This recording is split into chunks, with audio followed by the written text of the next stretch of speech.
नमस्कार दोस्तों, मैं सुदीप कुमार नायक काठमांडू नेपाल से। आज का जो हम लोग ये वीडियो बना रहे हैं ये एमबीबीएस नेपाल के बारे में, एलिजिबिलिटी के बारे में, जो मेडिकल एजुकेशन कमीशन है इन सब चीज़ के बारे में, कैसे एडमिशन लेना, ये सारे चीज़ डिटेल पे आज हम लोग ये वीडियो बना रहे हैं। इन सबसे भी पहले मैं बताना चाहूँगा, अगर आप नेपाल में एडमिशन लेना चाहते हैं और मेडिकल एजुकेशन कमीशन ने जो 2024 के लिए जो एकेडमिक कैलेंडर निकाला है, इसके हिसाब से जून फर्स्ट वीक में आपका एप्लीकेशन फॉर्म खुल जाएगा और जुलाई पहला वीक लास्ट डेट होगा फॉर्म फिलअप करने का। ये हर बच्चे के लिए अनिवार्य है। अगर आप नेपाल के किसी भी कॉलेज में एडमिशन लेना चाहते हैं, आइदर गवर्नमेंट या प्राइवेट में, ये फॉर्म सबको भरना है। ऐसा भी कर सकते हैं आप कि जैसे कितने बच्चे होंगे इस टाइम में नीट का रिज़ल्ट नहीं आया होगा, ये चाहते होंगे कि इंडिया का काउंसलिंग देख ले, इसके बाद नेपाल में एडमिशन ले। तो इन सारे बच्चे के लिए मैं चाहूँगा कि अगर आप नेपाल का भी ऑप्शन रखना चाहते हैं तो कम से कम ये फॉर्म फिलअप करके रखें। ये नॉमिनल चार्ज है, 5000 इंडियन करेंसी आपको लगेगा शुरू के तीसरा हफ्ता तक। मीन्स जून पहला हफ्ता, दूसरा हफ्ता, तीसरा हफ्ता आपको 5000 इंडियन करेंसी, और जो लास्ट का वीक है, जो चौथा हफ्ता, जो जुलाई हम लोग फर्स्ट वीक है, उसमें आपका 10,000 रुपीज़ लेट फाइन के साथ आपको फॉर्म फिलअप करना है। तो नेपाल के लिए पहला चीज़ आपको फॉर्म फिलअप करना है। फिर से मैं बता दूं, अगर आप नेपाल में एडमिशन लेने का सोच रहे हैं 2024 में, तो जुलाई पहला सप्ताह आपके लिए लास्ट डेट है टू अप्लाई। ये हर बच्चे को अप्लाई करना बहुत ही ज़रूरी है। बिना ये करके आप किसी भी कॉलेज में एडमिशन नहीं ले सकते हैं। डॉक्यूमेंट्स जो अगर आप रिक्वायरमेंट देख रहे हैं तो ऐसा नहीं है कि आपको पासपोर्ट बनाना है या ये दिक्कत आएगी।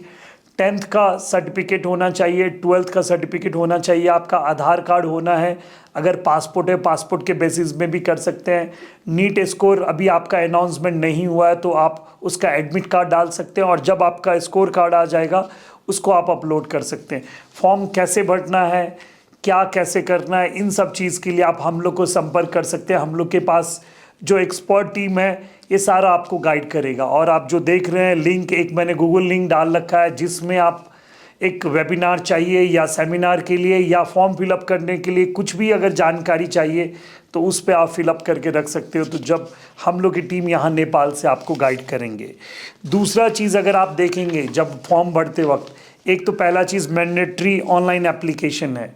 तीसरा, आप मेरे स्क्रीन में अगर आप देख रहे हो, एक हम लोग ने FAQ जो important information for the prospective MBBS admission in Nepal हम लोग ने डाला है।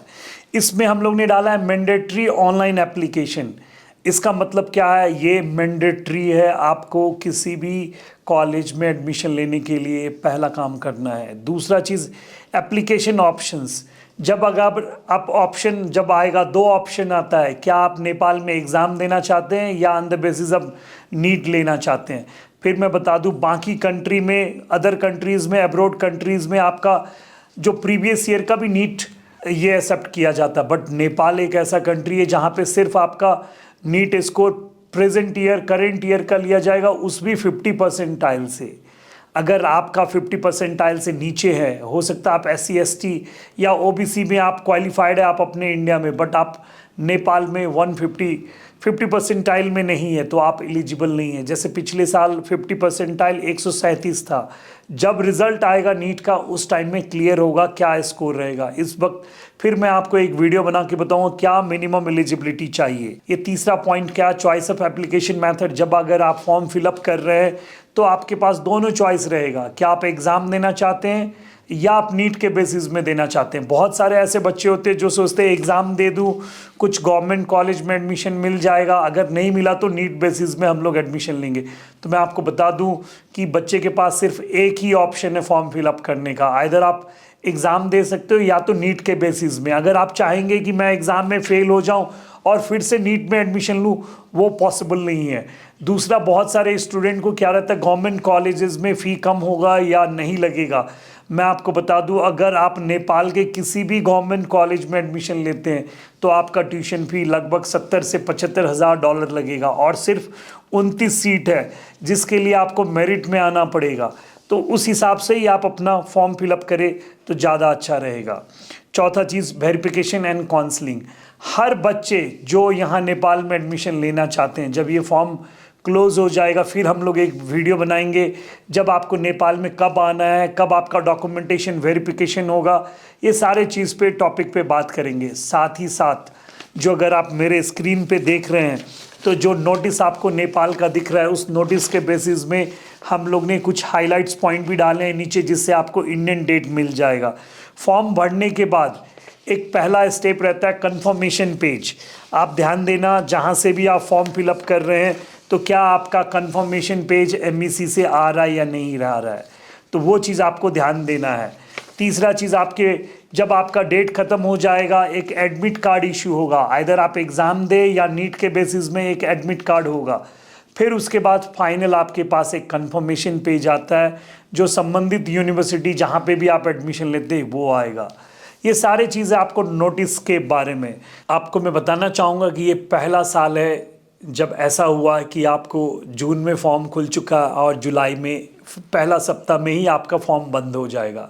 अगर आप देख रहे हैं इंडिया में जून 14 जो एक्सपेक्टेड है नीट रिज़ल्ट आएगा, हो सकता है ये पहला काउंसलिंग आपका हो या ना हो उस टाइम में।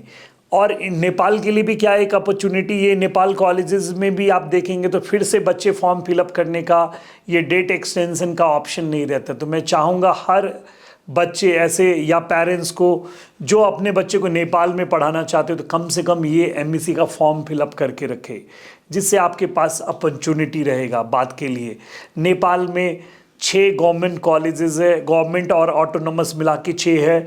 फिर उसके बाद 16 प्राइवेट कॉलेजेस है, जिसमें से आप देखेंगे तो 10 काठमांडू यूनिवर्सिटी से है और 6 आप देखेंगे त्रिभुवन यूनिवर्सिटी से। उसमें भी आप देख रहे हैं तो बच्चे के बीच में अगर हम लोग बात करें कौन से अच्छे कॉलेजेस है, कौन से टॉप रैंकिंग कॉलेजेस है जहां इंडियन बच्चा आना चाहते हैं, सिर्फ पढ़ाई की बात नहीं है, ये उनके फ्यूचर की बात है, कैसा डॉक्टर बनना है, ये सारा चीज़ इस अभी डिटरमाइन होगा। तो पहला जो अगर आप देखते हैं बच्चे, इंडियन बच्चे के बीच में जो पहला नाम आता है वो Manipal college of medical science Pokhara, ये काठमांडू यूनिवर्सिटी से एफिलेटेड, ये पहला प्राइवेट मेडिकल कॉलेज है, 30 साल पुराना कॉलेज है, 100 ही सीट है। किसी भी कॉलेज नेपाल में देखेंगे मैक्सिमम जो इनटेक रहेगा वो 100 से ज़्यादा नहीं है। उसमें भी खास करके हम लोग मणिपाल की बात करें तो 50 फॉरेन सीट है और 50 आपके पास नेपाली सीट है। तो दोनों का मिक्स इन्वायरमेंट आपको मिलेगा। जो इंफ्रास्ट्रक्चर में अगर बात करें तो आज के डेट में पूरे नेपाल में हम लोग बात करें तो प्राइवेट मेडिकल कॉलेज में एक सबसे अच्छा इंफ्रास्ट्रक्चर में Manipal college of medical science आएगा। FMG की बात करें फॉरेन, और सबसे ज़्यादा USMLE, पिछले 2-3 साल का जो USMLE का जो पास रेशियो है, जो नेपाली बच्चे यहाँ से पढ़े हैं, जो USMLE काफ़ी अच्छा है। तो एक Manipal college of medical science जो पोखरा में है ये काफ़ी अच्छा हो सकता है। इन सब में अगर आप ट्यूशन फ़ी या बाकी जानकारी के लिए चाहिए तो आप हम लोग से संपर्क कर सकते हैं।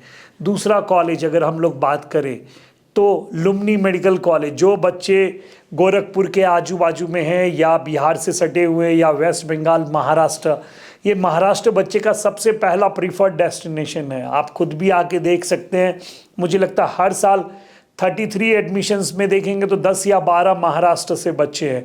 तो महाराष्ट्र की कोई भी पेरेंट्स अगर आप लुम्नी मेडिकल कॉलेज में अपने बच्चे को पढ़ाना चाहते हो तो एक अच्छा डेस्टिनेशन में से है ये।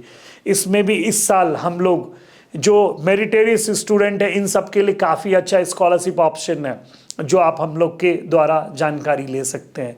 फिर तीसरा कॉलेज जो अगर हम लोग देखेंगे लो बजट में एक अच्छा कॉलेज अगर बांटते हैं हम लोग तो काठमांडू यूनिवर्सिटी में देवदहा मेडिकल कॉलेज है। गोरखपुर रेलवे स्टेशन से हम लोग देखें तो सिर्फ 1.5 घंटे के डिस्टेंस में है। ये 14-15 साल पुराना कैंपस है, काठमांडू यूनिवर्सिटी से है। पिछले 2-3 साल में अगर हम लोग देखें तो दिल्ली, NCR, महाराष्ट्र, बिहार, इन सारे बच्चे के लिए काफ़ी अच्छा एक चॉइस हो गया है। पिछले साल जो हाईएस्ट मार्क्स जो देवदहा मेडिकल कॉलेज में एडमिशन लिया है वो 525 नीट स्कोर का है। तो ये भी एक अच्छा डेस्टिनेशन हो सकता है आपको। अगर हम लोग काठमांडू की बात करें तो काठमांडू में किस्ट मेडिकल कॉलेज है। ये कॉलेज शहर के बीच में, अगर आप देखेंगे सिटी के अंदर है। यहाँ पेशेंट फ्लो या इंफ्रास्ट्रक्चर या जो यहाँ के जो टीचर्स फैकल्टी है काफ़ी अच्छा है। इंडियन बच्चे काफ़ी है इसमें, कम से कम 100 से ज़्यादा इंडियन बच्चे होंगे। आप डायरेक्ट एयरपोर्ट से सीधा 10 से 15 मिनट में आप आके यहाँ विज़िट कर सकते हैं। इस कॉलेज में भी एक अच्छा खासा आपको स्कॉलरशिप मिलेगा, जिसके लिए आप टाइमली हम लोग को कांटेक्ट करें, आपके लिए वो अपॉर्चुनिटी रहेगा। दूसरा, काठमांडू में काठमांडू मेडिकल कॉलेज है जो सीना मंगल में, ये भी काठमांडू यूनिवर्सिटी से है। ये भी एक अच्छा कॉलेज में से है। आपको एफएमजी का पास रेशियो या नेपाली बच्चे के बीच में देखेंगे तो ये पहला प्रायोरिटी कॉलेज है। तो काठमांडू मेडिकल कॉलेज में भी आप संपर्क हम लोग को करें। अगर हम लोग जाते हैं यहाँ पे, यहाँ से अगर सिटी से बाहर जाएंगे तो भरतपुर बोल के एक शहर है जो आपके नियरेस्ट रक्सौल से या गोरखपुर इन सब बॉर्डर से आते हैं। यहाँ पे 2 अच्छे कॉलेजेस है, एक college of medical science Bharatpur और चितवन मेडिकल कॉलेज। इन दोनों में भी आप एडमिशन ले सकते हैं। हम लोग विराटनगर के तरफ जाएं तो नोबल मेडिकल कॉलेज भी एक अच्छा डेस्टिनेशन है। तो बहुत सारे ऐसे कॉलेज हैं जिनकी जानकारी के लिए आप हम लोग को संपर्क कर सकते हैं। मैं अब ये वीडियो के द्वारा फिर से मैं आपको बताना चाहता हूँ, अगर आप MBBS नेपाल में 2024 में एडमिशन लेना चाहते हैं तो पिछले साल से हट के नोटिस आया है, जो नोटिस के हिसाब से मेडिकल एजुकेशन कमीशन, जिसका ऑनलाइन एप्लीकेशन हर बच्चे को फॉर्म फिलअप करना है, ये गवर्नमेंट हो या प्राइवेट हो, एडमिशन अभी आपको लेना नहीं है, सिर्फ फॉर्म फिलअप करना है। फिर मैं रिपीट करूँ, और ये फॉर्म जुलाई पहला वीक लास्ट डेट होगा। ये फॉर्म का चार्ज भी नॉमिनल है, 5,000 रुपये इंडियन करेंसी में आप फॉर्म फिलअप कर सकते हैं। फॉर्म फिलअप करने के लिए हम लोग के नेपाल में टीम है, आप हम लोग को संपर्क करेंगे। यहाँ से फॉर्म फिलअप करके आपको यहाँ से कंफर्मेशन पेज जो मैंने दिखाया था आपको स्क्रीन में, वो आपको वहाँ पे सेंड कर दिया जाएगा। और भी कुछ आपको जानकारी चाहिए तो हम लोग की जो टीम मेंबर है, संतोष कुमार भगत जी, सुनील कुमार शाह जी, लव कुमार शाह, या जो भी हम लोग की जो WRC की टीम है, उन सबको आप संपर्क कर सकते हैं। 1-to-1 आपके भी जो शुरू से लेके अंतिम तक जो भी इंफॉर्मेशन चाहिए regarding form fill up, admission, scholarship, college visit, ये सारा इंफॉर्मेशन आपको यहाँ पे मिलेगा। Thank you.